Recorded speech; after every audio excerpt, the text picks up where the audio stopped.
Hi, Maddie and Eli, Daddy here again. This is the 9th of April now, and many apologies for being a little down last night. Isolation does sort of affect your routine and sleeping patterns, and time all seems to blend into one, which can be quite disorientating. Um, so we've found out this morning that this enforced quarantine, or lockdown as they call it, has officially been extended into May. And as I said, it's April the 9th, so there's at least going to be another 30 days or so of this. There'll be quite a lot of videos for you to watch at some point one day.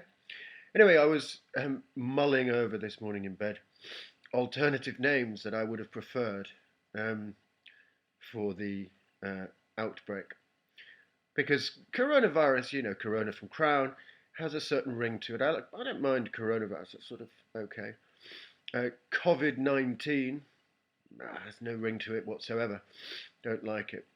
So I thought I'd have preferred the Wuhan Wheezer, because it started in Wuhan, of course, and it's a respiratory infection. Or, failing that, the very obvious Kung Flu, which had a certain pleasing symmetry to it, I felt. However, I know what people are like, and they would probably say that this is anti-Chinese, which it's not, of course. But so in that spirit, I settled on Boomer Doomer. I think that would be excellent because, although this in itself isn't funny, the first generation it seems to attack and prefer to kill are the original baby boomers. So anyway, Boomer Doomer it is. So, crazy story for today. Just a quick one today. Uh, there could be a whole individual video about crazy dating stories that I've had. But maybe I will do that if we have time. But I'll start with one, which I still can't quite get my head around. She was called Eva, a German girl, lovely girl. And we went out. This is about 7 or 8 years ago now, maybe even more actually. Lovely girl, a scientist.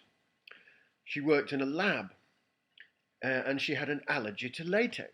Now, just think about that for a second. You have to wear gloves in a lab, and you have an allergy to latex. Bit of a problem. Anyway, that wasn't none of my business. So we began dating, and at the time I had a ground floor flat in Notting Hill, which I had for many, many, many years. And she lived on the third floor of this large townhouse, somewhere down near Hackney Wick, I think it was called. So we stayed the first few times we went out at her flat, and that was lovely. That was very nice. And one day, obviously, it came up that she should come to my flat because that's only fair. Then it transpired that one of her big phobias was that she didn't use public transport. She was concerned about germs. Right. So allergic to latex, won't use public transport. Already it's getting quite high maintenance. But I thought she's like, oh, she also had a third nipple, which was interesting. But anyway, so I said, well, you can get a bus. It's going to take a long time, but get the bus. So yeah, so she did that. And she arrived at my flat. And I cooked. I think I did a chickpea curry or perhaps the four cheese risotto. Anyway, they're both two dishes that no one on the planet does better than I do. But anyway, come about 9 o'clock, I noticed she's looking distinctly tetchy. Is there a problem? She said, well, I need to start getting home. Do you want to come? And I said, well, but we're here already. Why can't we just sleep here? She said, no. I can't sleep on the ground floor because bears might break in the night and eat me. Mm-hmm. Say what? Yeah, she had a phobia about bears breaking in and eating. Not even, just ignore the fact that bears can climb and the fact that there haven't been bears in Germany for a great many years. She still would not sleep on the ground floor. So I decided shortly after that it probably wasn't worth the effort. And so yeah, we split up. The other funny thing about that was that she took me home the very first time we ever met, and I didn't know that this friend of a friend had literally been pursuing this girl relentlessly for the previous 2 years, and she wasn't interested. So we all went out as a group the very first time, and she took me home. He never spoke to me again. Although to be fair, I didn't know. So anyway, and I'll finish with a quick story about, which is on a sort of related subject. As you may or may not know, in my teenage years, I was a model. I was very, very, very pretty boy. In fact, here's a little picture of me. So yeah, and I did magazine work and catalogue modelling and various things like that, and video casebook and all this kind of stuff, and it was all great fun. Anyway, it turned out after your mum and I got together that although she hadn't realised it at the time, when I showed her these things later, she realised she had seen me when she was a girl, and had actually fancied me then. So bizarrely, when your mum first saw me, she was a young girl, because she's a good, I think, 6 years younger than me. I think roughly about that.